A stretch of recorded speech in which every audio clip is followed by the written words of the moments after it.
verse 1 and 2, tapos tatalon ako ng 8 hanggang 10. No? So, babasahin ko 1 and 2, tapos tatalon po ako sa 8 and 10. Kasi yung iba, patungkol po ito kay Juan Bautista yung description niya. Pero gusto ko lamang pong i-focus yung ating pag-aaral ngayon pong hapon, ito pong talata o versikulo ng ating pong binanggit. So sabi dito, ng panahong iyon, si Juan Bautista ay dumating sa ilang ng Judea at nagsimulang mangaral. Sinabi niya, pagsasihan ninyo talikdan ang inyong mga kasalanan, sapagkat malapit nang maghari ang Diyos. Tatalon tayo sa verse 8. Ipakilala ninyo sa pamagitan ng inyong pamumuhay na kayo'y nagsisi, at huwag ninyong ipangahas na kayo'y anak ni Abraham. Sinasabi ko sa inyo, ang Diyos ay makakalikha ng tunay na anak ni Abraham mula sa mga batong ito. Ngayon pa'y nakaamba ng palakol sa ugat ng punong kahoy. Ang bawat punong kahoy na hindi mabuti, ang bunga puputulin at ihahagis sa apoy. So purihin ang pagkakabasa ng kanyang buhay at banal na salita ng Panginoon. Ngayong hapon, bibigyan ko ito ng title na Repent Before It's Too Late. No? Magsisi tayo bago mahuli ang lahat. No? Ito ho yung title na ating pong pag-aaralan ngayong pong hapon. Dito, dumating si Juan Bautista para mangaral doon sa ilang. No? Doon sa ilang, nangangaral siya. Noong mga panahon na yun, nangangaral siya patungkol sa paghahari ng Diyos. Sa kanyang kapanahunan. Ano sabi ni Juan Bautista? Sabi niya, ng panahong iyon, si Juan Bautista ay dumating sa ilang ng Judea at nagsimulang mangaral. So dumating si Juan Bautista at nagsimulang mangaral. Ano yung kanyang pangangaral? Ano yung kanyang tema ng kanyang pangangaral? Sabi sa verse 2, sinabi niya, pagsisihan ninyo talikdan ang inyong kasalanan sapagkat malapit nang maghari ang Diyos. So ito yung kanyang tema na kanyang pangangaral. Ito yung kanyang mensahe na gustong iparating sa bansang Israel, sa mga Udyo, noong mga panahon na yon. Ito yung mensahe na gusto niyang iparating. Ngayon, wala na si Juan Bautista. No? Ito na yung generation natin ngayon. Sino ngayon ang sumisigaw sa ilang? Yung mga pastor, yung mga nangangaral ng salita ng Diyos, na kung saan sinasabi na pagsisihan natin ang ating mga kasalanan sapagkat malapit nang maghari ang kaharian ng Diyos. Pag sinabing malapit, malapit. Napipikap yung ibig sabihin. Ano yata yung nalito ako. Pag sinabing malapit na, ibig sabihin malapit na. Halimbawa, kapag ako ay nagtrabaho, alam nyo yung trabaho ko, 8 to 5. Tama ba yun? Alam nyo yung oras ng aking pag-uwi sa bahay. Nakukuha nyo. 8 to 5, of course, pag 8 to 5 tapos na yung trabaho, ibig sabihin, either na ako'y uuwi ng 6, 7, or 8 o onwards. Basta alam mo, pagkatapos ng trabaho na yun, uuwi siya. Ibig sabihin, anumang oras, pwede siya umuwi dahil alam mo, tapos na yung oras niya. Ibig sabihin, kung 5 siya lalabas, o malapit na siyang uuwi niyan. No? Mga 7 yan, nandiyan na yan. So, ibig sabihin, malapit na. Ganon din ang Panginoon. Malapit nang maghari ang Panginoon sa sanlibutan ito. Ngayon, papaano natin malalaman na malapit na nga dumating ang Panginoon sa atin? Sa panahon natin ito. Bakit? No? Maraming sinasabi ang salita ng Panginoon ng ating Panginoong Yesus ay babalik. Naniniwala ba kayo doon? Na si Yesus ay babalik at kukunin niya yung kanyang mananampalataya at irarapture niya. Naniniwala ba kayo doon? Amen. So, ibig sabihin, malapit na siyang dumating at kukunin na niya yung kanyang mananampalataya. And tanong ngayon, sabi ng Bible, walang nakakaalam sa pagbabalik ng Panginoon. Ni mga anghel, ni anak ng Diyos, ang Ama lamang ang nakakaalam kung kailan ito darating. Tama yun. Wala talaga nakakaalam. Pero, bilang mga anak niya at nag-aaral ng salita ng Diyos, kaya sinabi niyang malapit na, kasi yung kanyang pagbabalik, pinapaalam niya sa pamagitan ng mga sinyales. Amen? May mga sign na kanyang pagbabalik. At malalaman mo na yun, ay babalik na siya. Katulad na sabi ko, 8 to 5 lang yung alam mo trabaho niya. Alam mo, yung oras na yun, uuwi na siya kasi ano niya yung kumbaga nakita mo, 5 na yun eh. Ibig sabihin, yung mga sign na sinasabi mo, ayan na siya. Ano na oras? Mga 6, 7, darating na siya. Alam mo yun.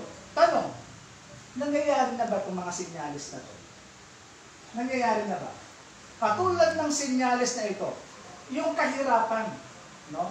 Na darating. Sabi ng 2 Timothy chapter 3 verse 1. Sabi doon, babasahin ko lang, no? Sabi niya sa huling panahon, no? Sa huling panahon ay lalaganap, no? Ang kahirapan, no?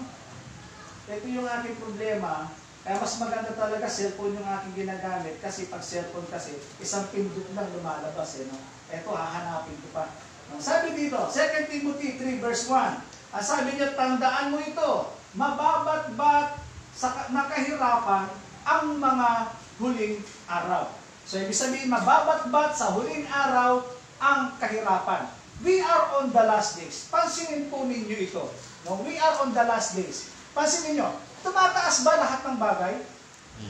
Sabi ko nga dati lang wala mang isang taon yata yan.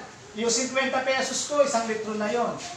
Pero ngayon, halos malapit na sa 100. Dito yata, 72 eh. Yung gas, ang litro, no?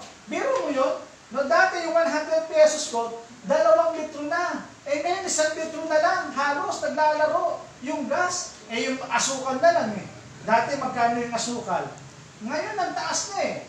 So, ibig sabihin, pataas na ng pataas yung mga presyo. Kahit ano pang rallying gagawin nila, no? Napababain yung mga presyo na yan, pansamantala yung mapapababa, pero ang sinasabi ng propesiya, na sinasabi ng Biblia, ng lahat ng bagay ay tataas at hindi na natin yan makokontrol. Nakukuha nyo? So pataas na pataas. Dati ko nga, sabi ko, kung naalala nyo, ewan ko lang, lahat na masuguro tayo, nabuhay sa panahon ng Nutriban, ano? No? Alam nyo Nutriban? Yung nung nag-aaral tayo ng mga grade school, no? May mga Nutriban pa yan eh, no? May clean pang uso, libre pa yun. No? At ang naalala ko, nung nag-aaral ako, ang baon ko, 10 centimos, 15, pinakamatas na sa akin ng 25, no? Kasi noong mga panahon na yun marami ka nang mabibili, di ba? Pero ngayon, saan pupunta yung 25 mo? Tinatapon na lang. Di ba? Hindi na pinapansin yan, no? Pero yun ang yung gusto ko sabihin. Kumbaga, lahat ngayon, pataas ng pataas, hindi na natin yan makukontrol. Bakit? Kasi, yan po ay sabi ng salita ng Panginoon. Dito sa Pahayag, chapter 6, no? Pahayag, tatalunli ako sa chapter 6. Ang sabi dito sa Pahayag, chapter 6, verse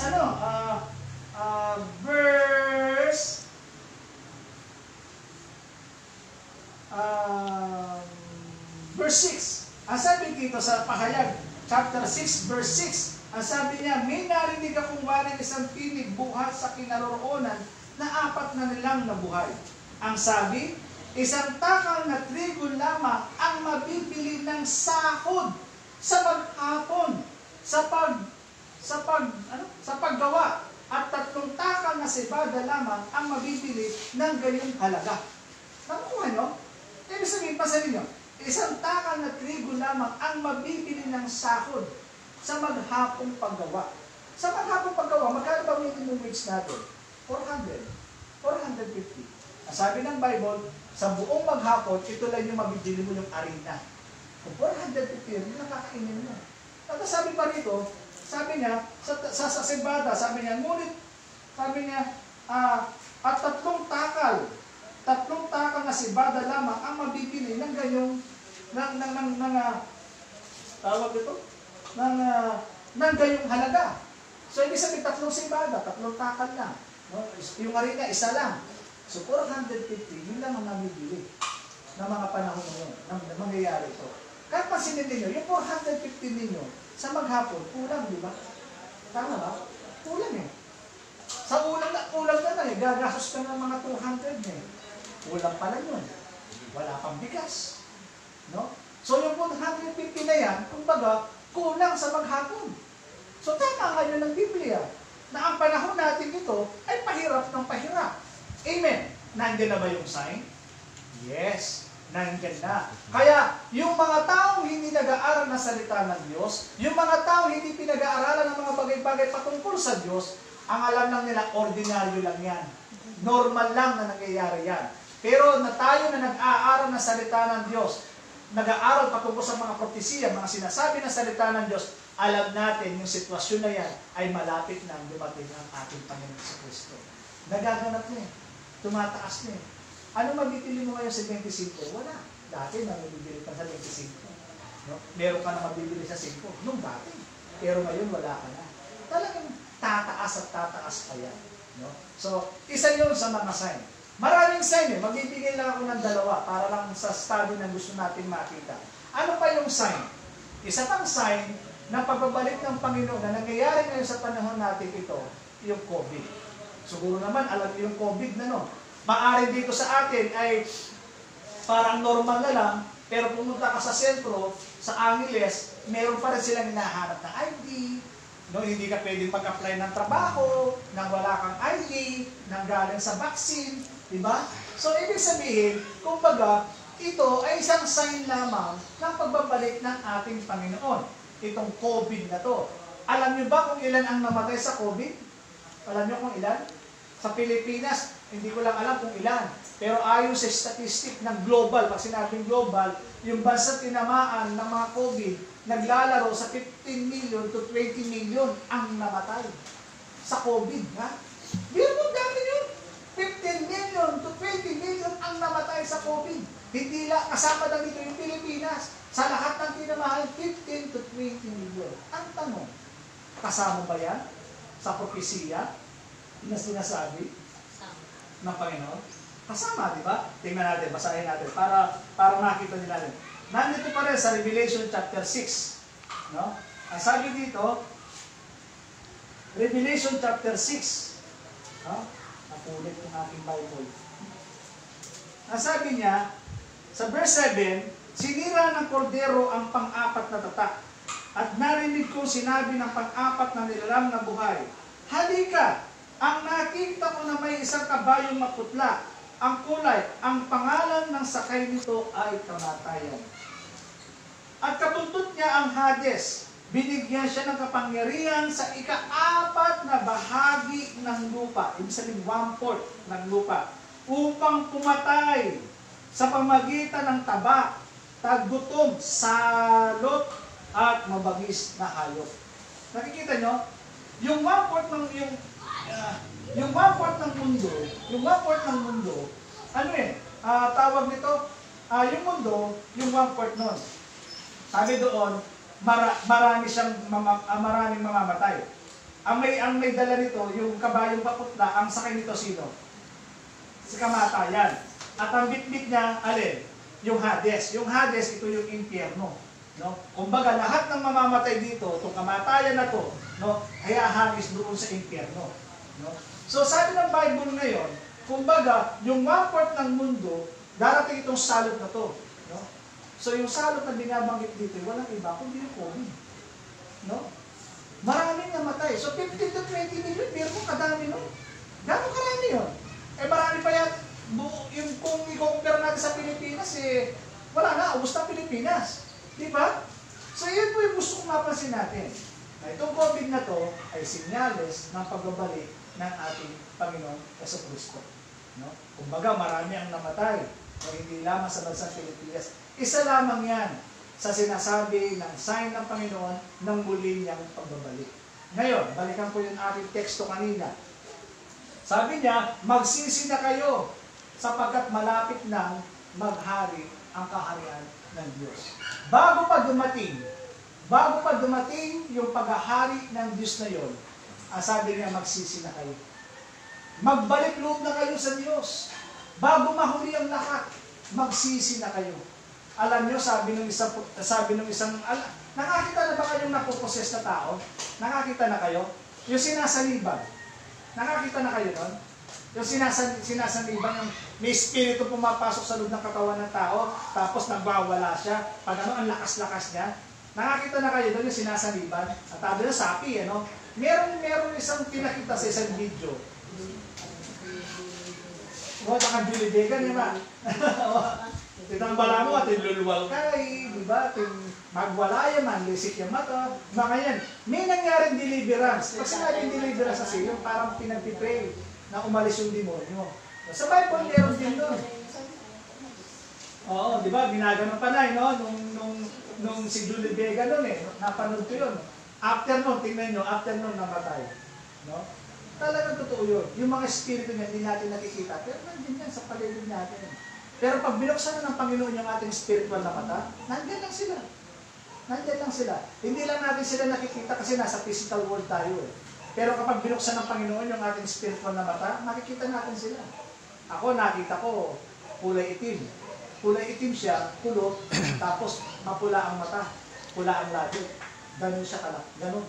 Nanlilisik yung mata. Meron naman na malaki ito, hindi kayo parang hindi mo main. Ibig sabihin, Pastor, meron din akong ganun. Kasi minsan, nakita na rin ako bata pa, mga siguro, 14. Ikaw? Nakita ko ng white lady, iba naman yun. Oo. At ang kategory ng mga yan, mga unclean spirit. Pag sinabing unclean, maruruming espiritu. Na nandyan lang sa paligid. Tapos parang hindi ka makagalaw. Parang, ako sa tono ko na. Dati hindi ako naniniwala din. Pumasok ko sa puno. Ako rin. Pumasok siya, tapos hindi ako magalaw. Tapos ganun ako nagganon sa tita ko. Nakita mo yun? Sabi, alin? Wala na. So, yan yung mga kinukwento natin yan, hindi yung kwentong barbero, hindi siya kwentong kutsero. Hindi rin ako naniniwala. Oo, totoo yung mga yan. Totoo yung mga yan. Minsan meron pa nga yan na may buntot eh. Kaya, no, malaking mata. Ngipin malalaki, malaki tenga, malaki mata. Hindi, yun pala kung naniniwala ko. First time ko Oo. naman. Oo. Yung sinasabi nila, nakakita na kayo, sinasabi na, sinanibagi ka na Santo Niño. Tapos magsalita, magsisi na kayo! Liit ng boses, huwag kayong maniwala sa Santo Niño yun. Duwende yun. Oo, duwende yun. Maliit na boses. Nanggagaling, pumapasok yun dito. Dito sa, yung hililiit na papasok yun. Ay mararamdaman mo, lalamig yung paa. Tapos magbabago na yun. No? So, huwag yung masyadong parang gano'n. Duwende yun na pumasok. No? Na sinasaliban ko nun ng ganyan. So yung mga yan, totoo yan. Ngayon, ito yung gusto kong makita. Ito yung demon na to pumasok. Nung pinapipray yung tao, tinatanong yung demon kung anong pangalan niya. Natanong nga, siya ay isa sa mga demon ng COVID. No? Anong ginagawa niyo? Bakit niyo ginawa yan sa mundo? Ganyan-ganyan. Kasi nga, maaga pa lang, pinapatay na ang mga tao para hindi na sila makapagsisi at diretso na sila sa impyerno. Biro mo yun? Tama yung sabi ng Bible. Nakasakay sa kabayo, ang pangalan niya kamatayan, at ang kasunod ang kabultot nito ay ang Hades. Sabi ng demon na pinag-pray nila, nagsalita, sabi niya, pinapatay na namin sila para hindi na sila makapagsisi at nadala na sila sa impyerno. Nakukuha niyo? So, lahat na ito ba ay realidad? Yes, totoo po yan, nagaganap yan, nangyayari yan. Kaya nga sabi ko, kung bubuksan talaga natin yung mga spiritual natin mata, makikita natin yung mga yan. Hindi lang natin sila inaalaw kasi matatakot tayo eh. Di ba? Matatakot tayo pag nakita nyo talaga yan. Matatakot ka. O, di ba? Natakot ka, di ba? Oo. Kaya nga hindi inaalaw ng Panginoon na makita mo sila kasi matatakot ka. Kapag natakot ka nila, mapoposes ka. Sa'yo papasok eh. Sabi ko dati, hindi naman totoo yun. Oo. Sa'yo papasok. Kaya malala, mapapansin mo ngayon, buhat nung makita mo yun, takot ka na sa dilim. Takot ka na sa ganyan. Kasi nga, pinaka-doorway nila yun, butas nila yun para makapasok sa i-penetrate yung buong pagkatao mo. So yung mga gano'n. So malinaw na ngayon, sinasabi natin kanina na natawag nito, itong mga sinyalis na ito, ay nandyan na. Kaya nga sabi ni Apostol ni Juan Bautista, bago maghari ang kaharian ng Diyos, ang pagbabalik ng Panginoon, magsisi na kayo. Sabi niya, magsisi na kayo. Sabi niya, magbalik loob na tayo sa Diyos. Magbalik loob na tayo tayo sa Diyos sapagkat ang Panginoon ay malapit nang dumating. Nandyan na. Kailangan lang na tayo magbalik loob sa pamamagitan ng ating pong pagsisisi. Ngayon, ano ba yung pagsisisi? Ang pagsisisi ba kapag umiyak, Lord, patawarin po ninyo ako sa aking mga nakasalanan, mga nagawang kasalanan. Yung paiyak-iyak. Wala namang masama. Kung talaga totoo ka nagsisisi at umiiyak, pulo-uhog, pulo-supon, lahat-lahat na. Walang masama doon. Pero ang problema, after mong umiyak, after ng paglabas ng iyong mga sipon, luha, kung ano-ano, ginagawa mo pa rin. Yung kasalanan, iyong hinihingi ng tawad. Tanong, totoo bang pagsisisi yun? Hindi.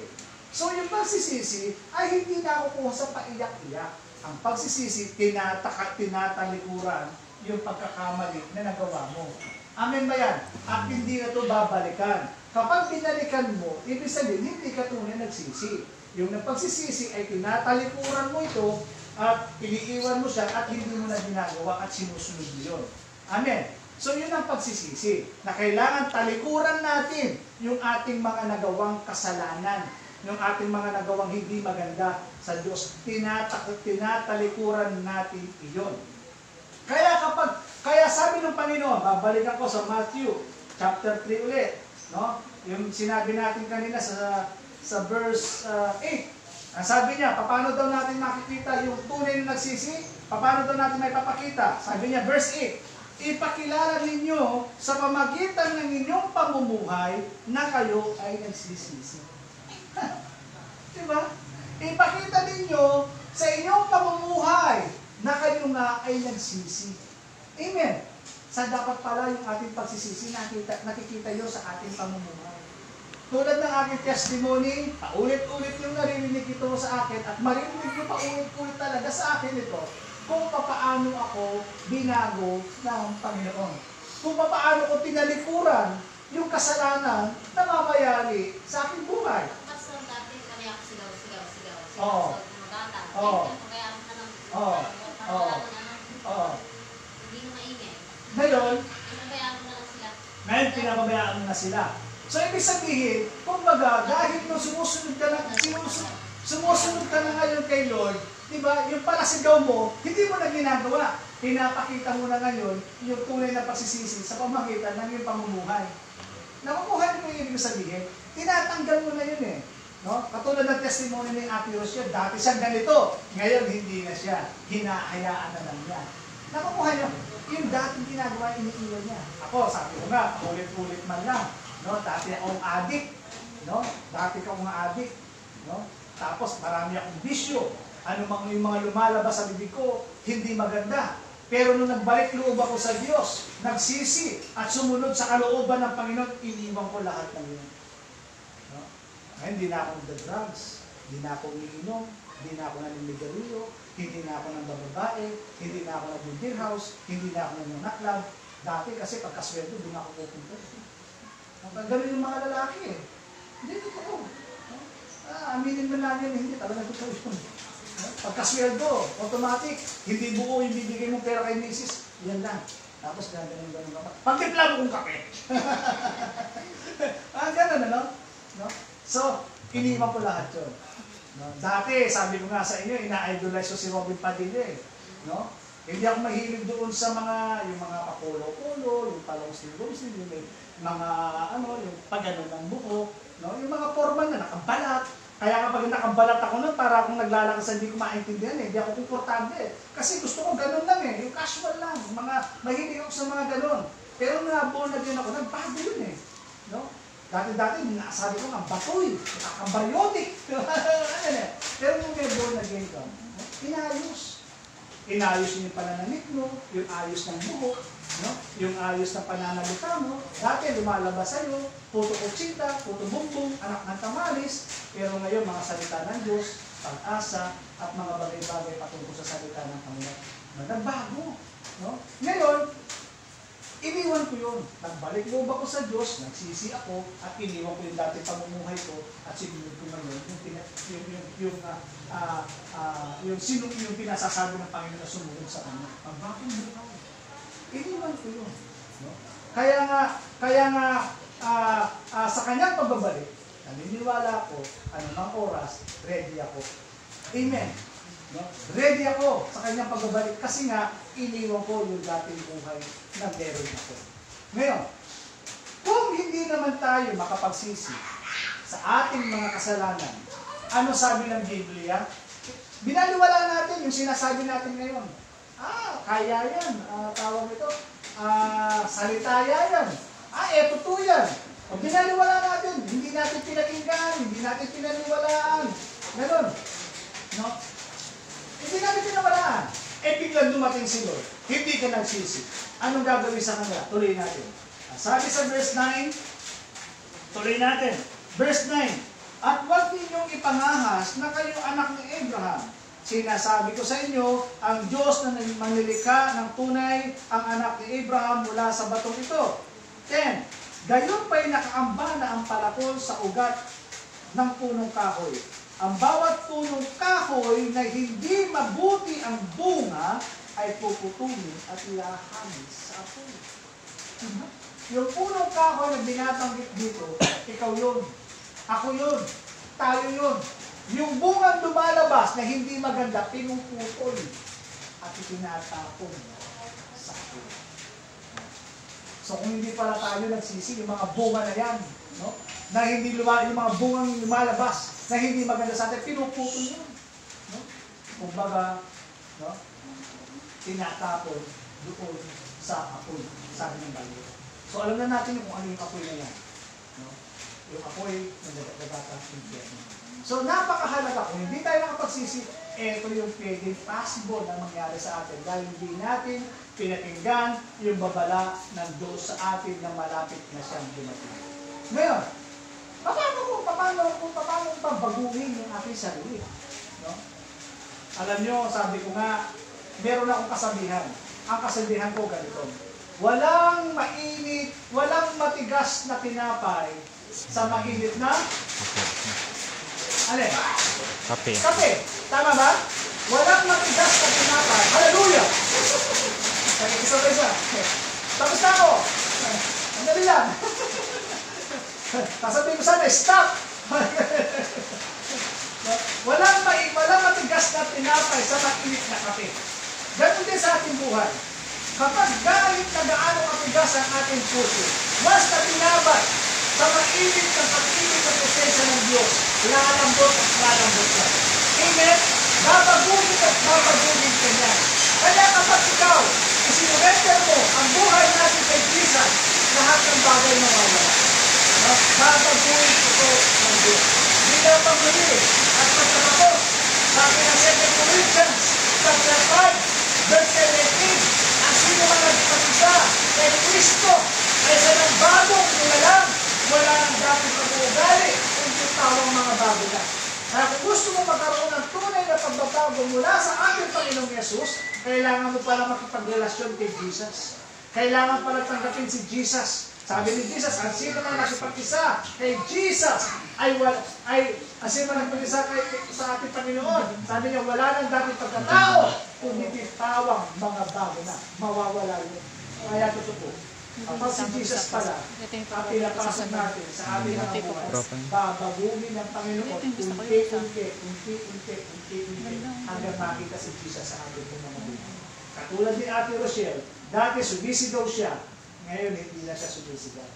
Amen. May binatago ang Panginoon. Tama ba? So, ganun po. So, I pray in the name of Jesus, yung pong ating pinag-aralan ngayong gabi, ngayong hapon, ang title, Repent Before It's Too Late.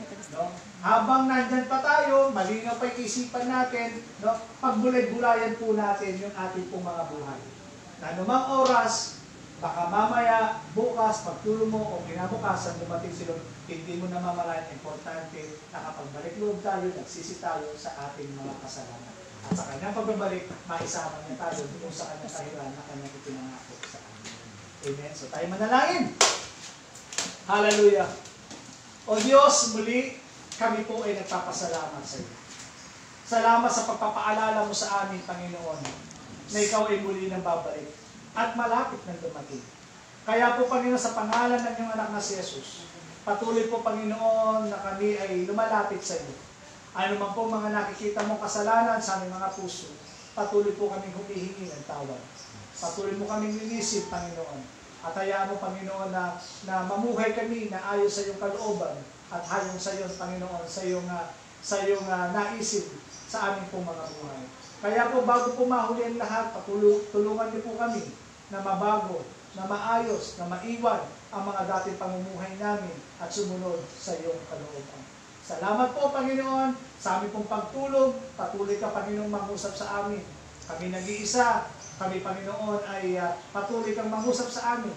Sa panahon, Panginoon, ng aming mga problema, mangusap ka sa amin, Panginoon, upang patuloy na mabago ng tuluyan ang aming mga buhay. Itinagkakatiwala po namin ang aming buong sambayanan. Ikaw na po, Panginoon, ang patuloy na manguna sa kanila. Lord God, hinihiling ko pong kaligtasan ng pamilya ng bawat isa po na meron po nangyari dito. Ang pamilya Bacani, patuloy ko po hinihiling ang kaligtasan na nagmumula sa iyo. Nasabi mo sa iyong salita, manampalataya kami, buong sambayanan namin ay maliligtas. At patuloy namin pinapanampalatayanan ang iyong mga pangako, Panginoon, ng aming sambayanan, Panginoon, na iligtas mo, Panginoon, mula sa kapahamakan, tungo, Panginoon, sa kaligtasan, dakilang Diyos. Lord God, patuloy din po, Panginoon, kay Ate Rochelle, Lord God, yung asawa niya na hindi pa nakakakilala sa iyo, ang panalangin ko po, Panginoon, na patuloy mong baguhin ang kanyang buhay. Ikaw lamang pong kayang bumago ng puso ng tao. Hindi namin kayang baguhin ito. Pero sa tulong at ng iyong biyaya, ng iyong kapangyarihan, Lord God, nagpapasalamat kami always, lagi, Panginoon, na bukas ang kanilang tahanan para sa iyong gawain, Panginoon. Kaya po, ano man po ang ginawa nila sa iyong mga lingkod na ito, hayaan mo po, Panginoon, ikaw po ang magbalik ng sukli sa kanila, Panginoon, na anumang kabutihang ginawa po nila sa iyong mga lingkod. Sabi mo, Panginoon, anumang ginawa nila, Panginoon, sa iyong lingkod, ikaw po, Panginoon, ang bahala magpala sa kanila. Sabi mo, anumang ginawa nila sa iyong mga lingkod, Panginoon, ay ginawa nila iyon para sa iyo, dakilang Diyos. Kaya po, pagpalain niyo po ang buhay, Panginoon, ng bawat isang pamilya Bacani, paging sa tahanan ito, Panginoon. In the name of Jesus, maraming salamat po. Nawa po sa bawat isa po sa amin, madama kapayapaan ng buhay. Lord God, naway panatilihin, malinis ang aming buong katawan, kaluluwa at espiritu. Hanggang sa pagbabalik, Panginoon, hanggang sa iyong pagbabalik.